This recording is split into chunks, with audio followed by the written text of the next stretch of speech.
Gempa bumi berkekuatan magnitudo 5,2 mengguncang wilayah Muara Binuangan, Lebak, Banten pada pagi.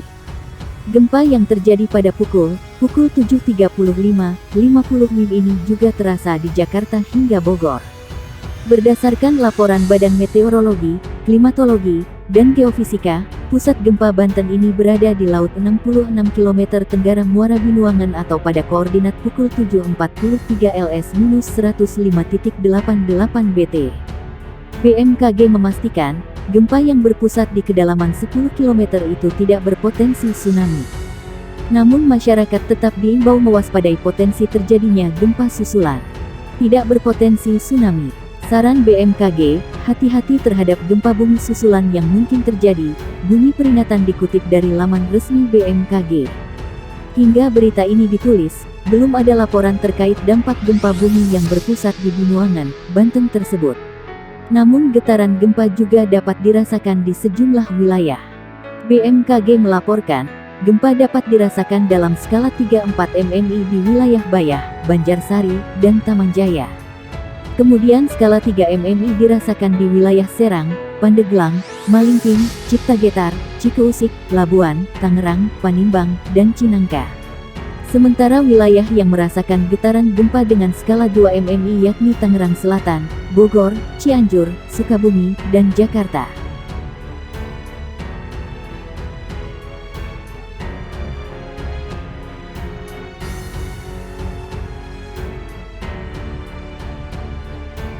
Gempa bumi bermagnitudo 6,2 yang berepicentrum di wilayah Halmahera Barat, Maluku Utara, terasa hingga di Sulawesi Utara.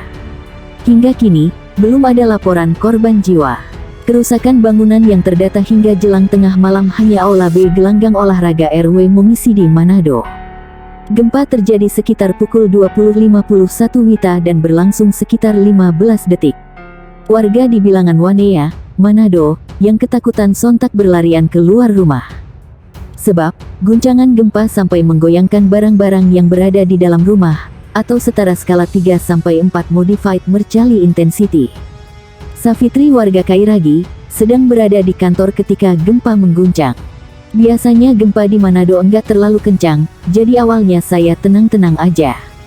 Tapi, lama-lama kedengaran kaca bergetar, terus ada benda seperti atap seng jatuh di luar. Jadi saya cepat-cepat lari keluar, ujarnya. Sementara itu, Brian, warga Menang, sedang berkendara ketika gempa terjadi. Saya lagi naik motor, jadi enggak rasa apa-apa. Tapi mobil-mobil banyak yang berhenti, terus orang teriak-teriak tanah goyang, katanya. Fasad bagian barat Aula B Gelanggang Olahraga RW Momisidi Koni Manado, Sulawesi Utara, runtuh akibat diguncang gempa bermagnitudo 6,2 yang berpusat di perairan Maluku Utara. Fasad bagian barat Aula B Gelanggang Olahraga RW Momisidi Koni Manado, Sulawesi Utara, runtuh akibat diguncang gempa bermagnitudo 6,2 yang berpusat di perairan Maluku Utara. Di Instagram, akun @rri3 dan @kotamanado menyebarkan video kehebohan di Mall Manado Town Square. Ratusan warga yang sedang menonton di bioskop 21 berhamburan keluar sambil berteriak akibat panik. Berdasarkan informasi dari Badan Meteorologi Klimatologi dan Geofisika, titik pusat gempa berada 11 km di timur Laut Jailolo, Halmahera Barat dengan kedalaman 152 km dari permukaan bumi. Getarannya terasa hingga di Manado, Minahasa, Kota Mobagu, Sangihe, Minahasa Utara, dan bahkan Gorontalo. Dari Jakarta, Kepala Pusat Gempa Bumi dan Tsunami BMKG Daryono mengatakan, gempa yang terjadi merupakan gempa tektonik. Mulanya, magnitudo yang dirilis BMKG adalah M5,9 dengan kedalaman 168 km, sebelum kemudian dimutakhirkan. Epicentrum gempa bumi terletak pada koordinat 1,18 derajat lintang utara dan 127,44 derajat bujur timur.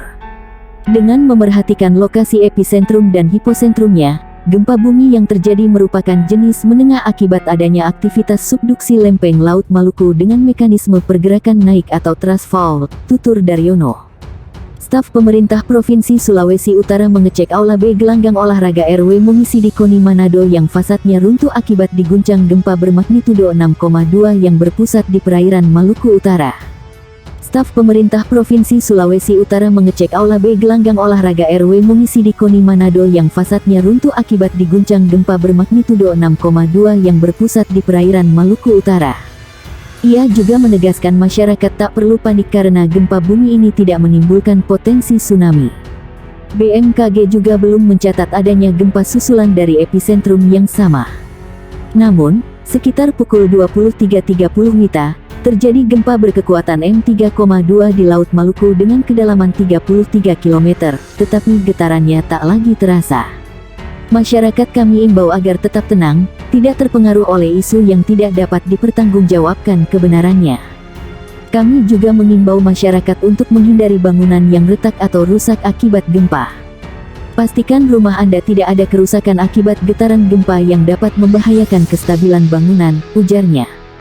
Sementara itu, di Manado, tidak ada laporan adanya korban jiwa. Satu-satunya bangunan rusak yang terdata hingga tengah malam adalah fasad Aula B Gor RW Mungisidi Komite Olahraga Nasional Indonesia Sulut.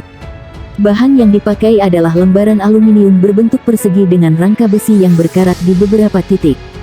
Pemprov Sulut yang diwakili Sekretaris Daerah Steve Keppel telah mengecek bangunan, bahkan masuk ke dalam untuk melihat kerusakan yang ditimbulkan. Ia mengatakan, fasad dengan motif siluet orang berolahraga tersebut adalah hasil renovasi yang telah berdiri selama 3 tahun terakhir. Sudah cukup lama, nanti kami perbaiki, kami lakukan pendataan besok, tetapi di dalam tidak ada kerusakan, sudah kami video, kata Steve. Ia menambahkan, sehari-hari Aula B dipakai untuk olahraga basket, voli, tenis meja, dan berbagai olahraga lain yang dapat dilangsungkan di dalam ruangan. Sekretaris Umum KONI Sulut, Tony Kulit, mengatakan hanya bagian eksternal gedung bagian barat yang rusak. Cuma aksesorinya saja, tetapi yang di dalam aman, masih bisa digunakan untuk latihan atlet, kata dia. Komandan Distrik Militer 1309 Manado, Letnan Kolonel Infanteri Himawan Teddy Laksono juga telah tiba di Kompleks Gor RW Mungisidi untuk mengecek kerusakan gedung. Ia mengatakan, asesmen kerugian nantinya akan dilakukan oleh Badan Penanggulangan Bencana Daerah.